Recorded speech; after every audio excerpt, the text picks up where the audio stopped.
Shooting it raw? Yes. Shooting it raw. Great. It's called Moses Lake Mule Deer by Pat Daly. Okay, so it's a photo of it's not super sharp, but it's a photo of so it must be very far away. I'm assuming you made this photo, Yep. but it's an afternoon light. It's kind of arid ground. There's this yes, it must be kind of desert kind of ground because it's quite arid.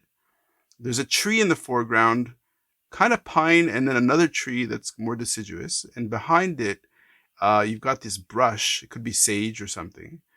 And what makes the photo is, I guess, a Moses mule deer, Moses Lake mule deer. No, sorry. So it's not a Moses mule deer. It's a mule deer in Moses Lake. Yep. And is it to have antlers yet, or I don't know? It looks It- pretty young. yeah. Maybe it's a female, but If you look close enough, you can just see the little buds of the antlers. yep. So it's a young buck, or it's early in spring, so they're just Okay. starting to grow their antlers. Yeah, like tell me the story. This is amazing. Wait, hold on. I can just see at the bottom, just at the bottom of the frame, you can just see something man-made. It looks like a thing that it could be a fence post or something. Like it does not look natural in the sense that it's been constructed. So this looks like, I'm gonna guess, a backyard of Yep. some sort. Absolutely. Well done. Right. Thank you. Okay, so I'm using my eyes. Yeah. Okay, so so what's this, man? What's the story? Okay. So in 2018, I got offered a job from Mitsubishi Aircraft Corporation to come up and work with them. They were, at the time, they were trying to develop a new regional aircraft. And it was called the MRJ for Mitsubishi Regional Jet. And then later they rebranded it to Space Jet. Not because it went into space, but because the way they built the airplane gave passengers more space internally. Okay, right. So they were doing all their flight tests up in Moses Lake. So Okay. we got the opportunity to move to Moses Lake, which is right smack in the geographic center of the state of Washington, which is in the northwest corner of the continental United States. And Yep. it is, as you picked up on, it's a very arid climate. You know, most people, when they think of Washington State, they think of Seattle and lots of green coast, trees. yeah. And yeah, Yep. but this is on the other side of the mountains. And if you It's look a at high desert, right? yeah, it's high desert. It's not. It's only about 1,600 feet, so it's not terribly high, but it's relatively flat and Mm-hmm. very agricultural. But Okay. we found this house that backed up to this. Whenever they got enough rain, it was considered wetlands, so Mm-hmm. nobody could develop there, and it sat kind of in this bowl. And we were at the bottom of the bowl, and this is kind of looking up. And there was a herd of these mule deer that lived mostly in the bowl. They would wander Fun. out from time to time, but it was big enough, probably a mile end to end, half a mile wide, where they could, forage and, for the people who lived there, that meant that they also foraged on your plants. Right. And came into Right. your yard and grazed on Yeah. your grass, and we absolutely loved it. The environment, we had lived in Houston prior to that, and when we moved up to Moses Lake, the thing that hit us first and foremost was how quiet it was. Nice. And Nice. one morning, I'm walking my dogs, and the loudest sound I hear is one of these deer crossing the road behind me. Just the soft little clip. Oh, wow. Clop. So nice. Yeah. Yeah, so we love getting out in nature and doing stuff like that. And like I said before, we're big into our animals. So we would have these guys come and uh, forage on our shrubbery and things like that. And it was always really nice. So you have you always had dogs? Always. Okay. And what's the largest pack you've had? Uh, we actually had three at one point, but Yeah. mostly it's been two. Right. Got it. Okay. As a person who has dogs, and the largest I've had was six. Oh my Um, gosh.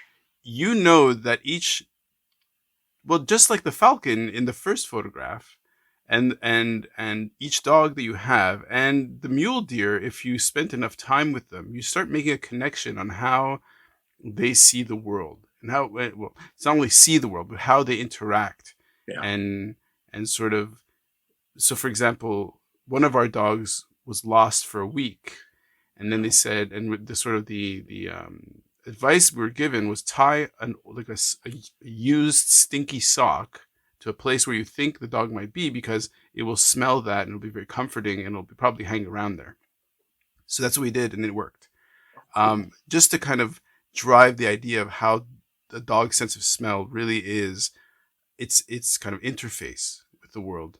So with all these words up in the air now in your head, how about you connect that to the mule deer, to your dogs, to seeing the world, your interface, what it's like to be a pilot.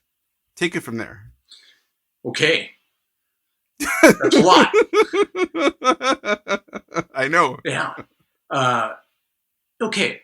Um, both mule deer and dogs are happiest in a pack. Okay. They like to be surrounded by other other animals, other family members, and for dogs, we get identified as part of their pack, so they're Yep. happy to be with Yep. us.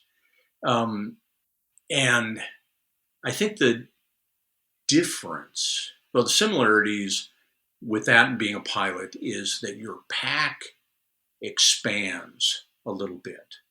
And when you're doing test pilot stuff, you're often by yourself. I mean, the photo I showed you earlier just happened to have a photo chase along Yeah. for the purpose of taking the pictures. Um, but oftentimes you're by yourself, and you could go Mm. out and do a test mission and then come back and turn the data over to somebody. But mostly you're connected to your flight test pack through your radios. And Right. so you develop a pretty good rapport with the folks that are working in the control room. And Mm. you learn that like I've almost always had an old dog and a younger dog at the same time. Okay. Yeah. And and the older dogs have the benefit of wisdom, and the younger dogs have the benefit of the sharper senses. Okay. So the old dog knows when it's time to turn around and don't go too close to Mm. that edge or don't go too close to that deer. Uh, and the young dog is much better at picking up the fact that there are deer or snake or something in the Yeah. vicinity that you can potentially hurt you or the dogs. So Yeah. I think it was Rudyard Kipling said, "The strength of the wolf is the pack, and the strength of the pack is the wolf." And Mm-hmm. and I think we all get to the point where we learn that that is true, and that he said Okay. it far better than I ever could, but that you get a lot of your strength and ability from those around you, from those that support you. And in Mm-hmm. turn, you lend them your strength in the ways and at the times that it's appropriate. You did it. You managed to take my absolutely random, ridiculous question and turn it into a beautiful lesson. Bravo, sir. Thank Bravo. I you. love it. Thank you. Would you like to add anything else about this particular image, or would you like to go to the next photo? No, that was. I guess the answer is yes, because I said no and then started talking right away. This was taken from our back door, looking through the glass, because we learned fairly quickly that if you open the door, then the deer tend to bolt off. But if you stayed Right. behind the glass, then you could get some pretty decent photos. And this Nice. was one of them. Yeah. That's great. I love it. Ah, Pat. Okay, let's go to the next photo.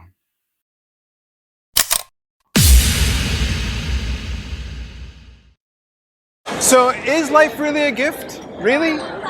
Can you make every second count? That's the whole point of the podcast. So, if you like what you've seen and you're inspired, because that really is my mission, then please give it a like, subscribe, and share. Shooting it raw? Yes. Shoot